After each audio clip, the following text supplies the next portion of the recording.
quase finalizando a nossa unidade e nessa unidade viajamos bastante. Passamos pelo deserto, conhecemos vários povos lá, também viajamos pelas montanhas, onde encontramos outros povos muito interessantes. E finalizamos nas ilhas, lugares paradisíacos e ótimos de se ver. Mas hoje vamos finalizar essa viagem com chave de ouro. Então embarca comigo e vem-se embora que hoje vamos estudar algumas coisas também bem interessantes.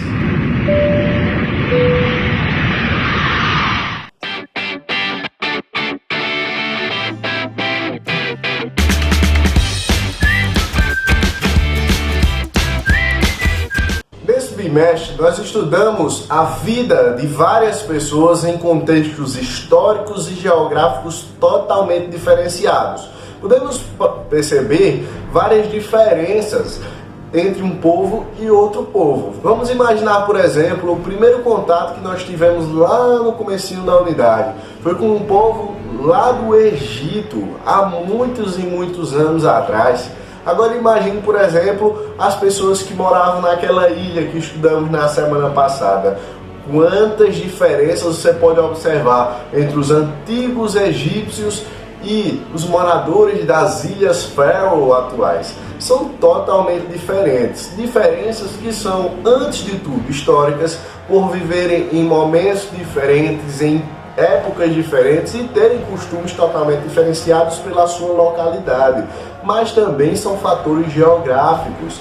As pessoas têm concepções diferentes dependendo do lugar espacial em que vivem. E é interessante nós notarmos esse contato entre a história e a geografia, como elas influenciam a vida das pessoas. Só que nem tudo são esses fatores. Existem influências externas, é claro, em qualquer processo que seja de concepção mental das pessoas. Mas também, além de história, geografia, além de percebermos o contexto em que essas pessoas estão inseridas, nós somos dotados de escolhas. Então cada pessoa dentro do seu ambiente irá mudar, irá influenciar aquilo em que ela vive. Você já parou para pensar sobre isso? Nós temos a capacidade de modificar contextos. E, independentemente das influências externas que recebemos, também podemos colocar a nossa própria opinião, a nossa forma de nos comportar em relação ao nosso ambiente. A certa influência que o ambiente exerce sobre o ser humano também não anula a influência que o humano exerce sobre o ambiente. E assim se formaram as sociedades ao longo da história. Se você for parar para perceber, essas pessoas que nós estudamos, todas elas viveram em ambientes atípicos. Tanto o calor do deserto, quanto o frio da montanha e a vida um pouco complicada e diferenciada das ilhas, marcam e guardam alguns certos valores das pessoas. Você já parou para pensar, por exemplo, por que uma pessoa escolheu viver em um ambiente como esse? Por que alguém para num deserto e diz, é aqui que eu quero me instalar? Porque os povos nômades escolheram justamente aqueles locais. São escolhas, são fatores delineados pela ação humana em relação à história e ao tempo. E hoje nós vamos entender uma coisinha específica dentro de todo esse ambiente, de todo esse cenário. Aqui no Brasil também existem muitas diferenças entre as pessoas, entre os modos das pessoas se comportarem, que também são influenciadas pelo ambiente em que vivem. Mas você se pergunta, professor, o Brasil é o Brasil. Independente de onde seja, as características do nosso povo são praticamente as mesmas, não é isso? Não é isso. Temos diferenças e muitas diferenças, como você pode perceber, por exemplo, em arte, nós estamos estudando os povos indígenas e as diferenças que eles tiveram, estudamos também os povos africanos, as suas constituições ao longo do tempo. Eles mudam, as pessoas mudam, as sociedades mudam, e é interessante nós percebermos essa mudança que é condicionada, sim, a alguns fatores locais, presenciais. É impossível não perceber, por exemplo, a diferença que existe entre nós que moramos aqui na região do Nordeste e uma pessoa que mora lá no sul do país. vão ter diferenças muito palpáveis. Por exemplo, a questão da língua. A língua que nós falamos, apesar de ser o mesmo português que eles falam, é totalmente diferente. Eles utilizam-se da língua de uma maneira diferenciada, apesar da nova norma culta da língua portuguesa ser exatamente a mesma. Então, tudo isso são influências do seu contexto local. E hoje nós vamos perceber como esse contexto local tem influenciado. Então, para isso, nós vamos visitar alguns lugares aqui, que coincidentemente são aqueles mesmos locais que nós vimos no plano externo. Traduzindo, o que é que nós vamos ver? Vamos ver a vida nas regiões desérticas no Brasil, a vida na montanha no Brasil e a vida numa ilha no Brasil. Como isso? Aí é o que você tem que ver nessa aula, viu? Então vamos começar pelo deserto? Vamos começar visitando o deserto aqui dentro do Brasil. Aí vocês perguntam, professor, tem deserto no Brasil? Nunca ouvi falar sobre isso. Calma, também não é assim. Deserto não existe no Brasil, mas existem algumas áreas com um clima semiárido, aquele clima bem quente, um calor da gota serena. Que calor, que calor! Que são colocadas como regiões possíveis de desertificação. O que significa isso? Significa que a região não é um deserto, ou seja, não é uma vasta região onde existem muitas dunas, aquela região que é praticamente delineada por muito calor de dia e muito frio à noite, não é nada disso. Mas são regiões que têm um clima propício para a desertificação. Então o solo ele fica bastante desgastado e você já deve ter visto isso em algumas regiões do Brasil. Aqui onde nós vivemos, aqui na região Nordeste especificamente, aqui nas regiões de Pernambuco, nós temos alguns ambientes que são parecidos com isso. Se você for visitar, por exemplo, as áreas do sertão, em um clima, em um período de muita seca, num verão rústico de verdade, você vai perceber que a desertificação realmente atinge essas pessoas. E a desertificação, ela tem um papel influente na vida das pessoas. Para se perguntar, por exemplo, como é a vida dessas pessoas. Geralmente, a maioria delas é muito dependente do clima. Se o clima for bom, eles têm as suas plantações, eles conseguem viver bem. Mas se o clima for muito quente, nada do que eles plantam produz. Os animais acabam morrendo e essas pessoas vão para condições financeiras tão baixas, que elas têm que tomar decisões. E geralmente, as decisões que essas pessoas tomam são de sair da sua localidade, do lugar onde eles vivem e procurar melhores condições em outros lugares, centros, em cidades metrópoles, coisas maiores, onde eles tenham um lugar para se habitar, se refugiar em relação a essa seca que perdura nesses momentos tão críticos. Então observa alguns lugares que tem esse clima desértico aqui no Brasil. Presta bem atenção, hein? De paisagens quase desérticas. –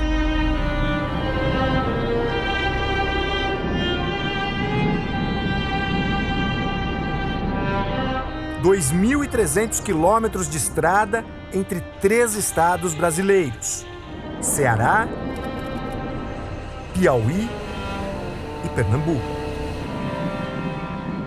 Uma jornada pelo semiárido nordestino, castigado pela pior seca dos últimos 150 anos. E aqui era um lugar que vocês pescavam, aqui era fundo da água. Era, todo nessa região. Quase 800 cidades em situação de emergência pela falta de água.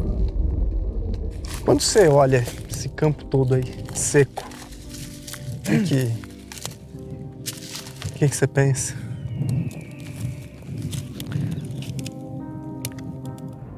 Às vezes, não sei.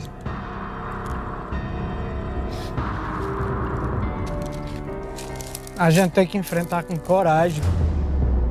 Você viu aí as regiões de clima desértico aqui no Brasil? Pois é, existem algumas regiões que têm esse clima predominante. Mas vocês perguntam, professor, e montanha? Tem no Brasil? Tem alguma montanha por aqui? Olha, existem algumas montanhas, locais de altitude bastante elevada, mas não são, já vou lhe adiantando, algo como, por exemplo, o Monte Everest. Lá é a maior altitude do mundo, é o maior monte que existe. No Brasil nós não vamos ter montes muito expressivos, mas são alguns montes que têm uma altitude elevada, como por exemplo, o mais alto situado no Brasil se chama Pico da Neblina, e ele tem 2.995 metros de altitude. É uma altitude expressiva, é algo grande, certo? E ele se localiza lá na região amazônica, onde existem alguns outros picos também de notoriedade. Lá na região sudeste também existem cerca de uns 4 picos que também são bastante altos. E esses são os principais do Brasil, que não é um lugar onde nós vamos ter grandes altitudes. O Brasil não é um lugar onde existe uma vasta quantidade de montanhas e cadeias montanhosas, tudo isso sendo justificado por conta daqueles movimentos de placa tectônica. As montanhas se formam através desses movimentos. Como o Brasil está localizado numa região onde não existe uma formação de placas tectônicas muito grande, não existem várias placas em choque aqui abaixo do Brasil, nós não vamos ter uma altitude muito grande aqui no nosso país. Mas temos alguns que são expressivos e relevantes no tocante à questão das montanhas, certo?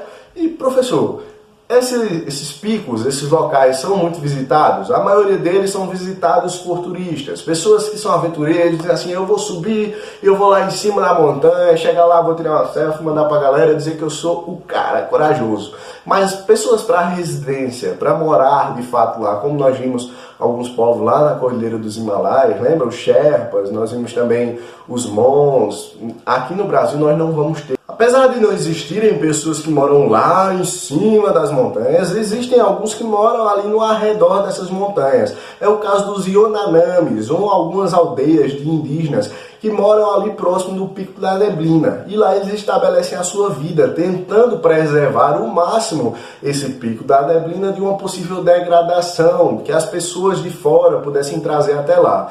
Então, visando esses objetivos, eles tentam preservar que as pessoas não tragam, não poluam aquele local ali, para que a sua mata, o seu local de vivenciar ali em cima das montanhas, seja sempre um lugar muito limpo, um lugar preservado e que continue sendo uma atração para as pessoas que vêm de fora e também um lugar cômodo para a sua vida.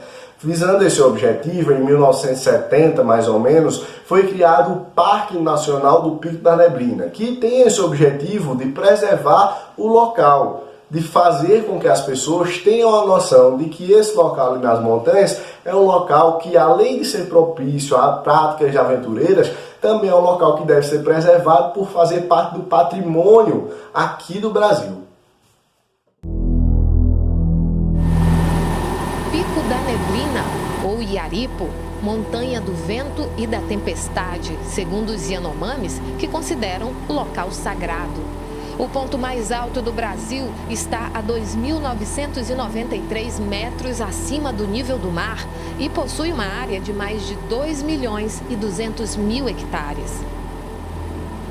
O Parque Nacional do Pico da Neblina é uma das maiores áreas de proteção natural da América do Sul. E este foi o lugar escolhido para uma missão inédita que uniu o Exército Brasileiro e pesquisadores da Universidade de São Paulo em uma expedição científica multidisciplinar. Durante um mês, 11 pesquisadores, liderados pelo professor titular da USP, o pesquisador Miguel Treffaut, estudaram a fauna e flora local, colhendo amostras encontradas apenas na Mata Atlântica e outras até mesmo desconhecidas no meio científico. Estar na Amazônia, num local onde eu nunca tive antes, onde eu chego e eu não sei o que eu tenho na mão no momento. Eu conheço a fauna brasileira e sul-americana relativamente bem. No momento que eu pego esses bichos aqui do Pico da Neblina na mão, eu não sei o que é. É uma curiosidade intrínseca. Isso não existe em coleções brasileiras. O Brasil conta com belas coleções, mas algumas áreas estratégicas para pesquisa e para o ensino inexistem nas mãos da gente. É absolutamente fundamental. Isso é uma coisa que nos dá e nos vai dar daqui para frente independência intelectual. Quer dizer, nós podemos fazer a nossa pesquisa com animais de áreas que antes era impossível, E é uma região muito importante porque as coletas aqui vão permitir que nós conheçamos a fauna, estudemos as relações que elas têm com a floresta atlântica. Aqui você percebe pela temperatura, é uma zona fria. Nós estamos a 2.000 metros de altitude, o pico chega a praticamente 3.000. A fauna aqui é completamente diferente da Amazônia, embora ela esteja completamente rodeada pela Amazônia brasileira. E o mais interessante de tudo é descobrir como essas espécies se formaram. Quer dizer, ao longo da história, do tempo e do espaço, essas paisagens flutuaram, se conectaram com a floresta atlântica brasileira e com outros biomas para criar a biodiversidade que tem aqui. E o que nós estamos interessados é justamente em tentar descobrir e entender os mecanismos de origem e de manutenção dessa diversidade. E quanto às ilhas? Meu amigo, as ilhas são várias, viu? Existem muitas ilhas no Brasil, que é um país litorâneo. Isso já possibilita um número muito grande de ilhas. Por ser localizado perto do Oceano Atlântico, o Brasil tem uma possibilidade de ter várias ilhas. Mas além das ilhas oceânicas, existem também ilhas internas aqui dentro do Brasil, como é o caso da ilha de Bananal, que está localizada aqui dentro do Brasil, e é uma ilha fluvial, uma ilha navegável que nós vamos ter ali, que atrai muitas pessoas, tanto para estudos quanto para turismo. Mas além disso, teremos ilhas que são desde ilhas inabitadas, onde não existem pessoas residindo, até ilhas de muita movimentação. Como exemplo das primeiras, ilhas que tem poucas pessoas ou quase nenhuma, temos a ilha, por exemplo, de São Pedro e São Paulo, uma ilha que é reservada para estudos e somente pesquisadores vão até lá. E temos, por exemplo, ilhas que são extremamente habitadas, como, por exemplo, algumas capitais do Brasil. Você sabia que, por exemplo, a cidade de São Luís, no Maranhão, a cidade de Vitória, no Espírito Santo, a cidade de Florianópolis, em Santa Catarina, todas elas estão localizadas em ilhas? Pois é, capitais do Brasil, locais onde moram várias pessoas, são ilhas, são locais que são situados dentro de uma determinada localidade geográfica, que é de terra, envolta em muita água. E esse envolvimento que essa ilha vai ter em água o caracteriza como um lugar extremamente peculiar aqui no Brasil. Como eu disse a vocês, exemplos de ilhas são várias e atraem muito turismo para aqui para dentro do nosso país. E vão desde ilhas que são reservadas especificamente para pesquisa pela biodiversidade ali presente, até ilhas que são muito populosas e onde as pessoas vivem intensamente e exercem as suas atividades. Mas existem algumas ilhas, e essas ilhas são, você vai perceber que são fantásticas, sabe? Porque são ilhas que, além das pessoas não poderem ir lá para passar um tempo, porque ninguém é doido, essas ilhas também guardam alguns segredos. Sabe que existe uma ilha no Brasil que é muito perigosa, e só as pessoas mais ousadas possíveis, com o intuito de pesquisa, é que vão nessa ilha uma vezinha por ano, e olhe lá. Pois é essa ilha que você vai conhecer agora para dar uma vislumbrada no que são essa variedade de ilhas que existem aqui no Brasil. Imagine que você está perdido no mar durante a noite e, sob a luz do luar, encontra um pequeno pedaço de terra. Você decide atracar seu barco em uma ilha aparentemente deserta até o dia amanhecer. Caminha pela ilha e procura um lugar para dormir, mas em poucos minutos você é atacado. Enfraquecido, é difícil até de caminhar. Em pouco tempo, todos os seus órgãos começam a falhar e você está morto. Conheça nesse vídeo o que é conhecido como um dos lugares mais perigosos do planeta. E ele está localizado no Brasil. A misteriosa ilha é conhecida como a Ilha da Queimada Grande. E é de fato tão perigosa que o governo brasileiro tornou ilegal a visita de pessoas comuns. O perigo assustador da ilha vem na forma de jararacas ilhoa, uma espécie de víbora e uma das serpentes mais perigosas do mundo. De acordo com estimativas, existem cerca de 2.000 espécimes dessa serpente, e elas podem chegar a ter até 1,5 metro de comprimento. Existe cerca de uma cobra a cada 300 metros. As jararacas ilhoas são tão venenosas que um humano mordido por uma pode morrer devido à falência múltipla de órgãos dentro de 1 hora, se não administrado um antídoto rapidamente. O veneno da serpente, estudado pelo Instituto Butantan, mas pouco fabricado devido à dificuldade de acesso, é até 5 vezes mais potente que o da jararaca comum e é ainda mais letal em aves do que em mamíferos. De fato, para entrar na ilha é preciso uma autorização da Marinha Brasileira, e todas as expedições só acontecem acompanhadas por um médico. a própria Marinha só vai até a ilha uma vez por ano para fazer a manutenção de um farol automatizado ali presente desde a década de 20, época em que as autoridades proibiram o acesso à ilha. Tudo isso nos faz pensar sobre o seguinte: que privilégio temos nós de vivermos em um lugar como o Brasil. O Brasil tem locais desde, por exemplo, regiões de desertificação até picos altos onde existem montanhas e até ilhas. E são somente um pedacinho do que é o nosso país, que vai contar com muitas e muitas outras variedades de vegetação, de relevo. O Brasil é um extenso campo para ser estudado. E nós temos muito tempo para estudar o Brasil em seus aspectos tanto geográficos quanto históricos. Mas é importante que você saiba desde já que a pesquisa do Brasil é uma pesquisa importante e interessante, porque conhece as suas raízes, porque conhece aquilo que nós somos como pessoas constituintes do nosso local, do local onde vivemos. As atividades externas, os fatores geográficos exercem uma influência muito grande em quem você é, mas você exerce muito mais influência no seu território, como esse território vai ser. E você tem a possibilidade de modificar as relações das pessoas com as coisas. As pessoas têm uma influência muito grande no ambiente em que vivem. E para começar a sua influência, você vai fazer o seguinte, olha só. Você tem uma atividade lá no seu livro, tem nas páginas 90, página 89 e 88. 88, 89 e 90, certo? Você vai fazer o seguinte, eu vou ser bonzinho com vocês agora. Vou permitir que vocês escolham uma dessas 3 páginas para responder. Como assim, professor? Relaxa, relaxa.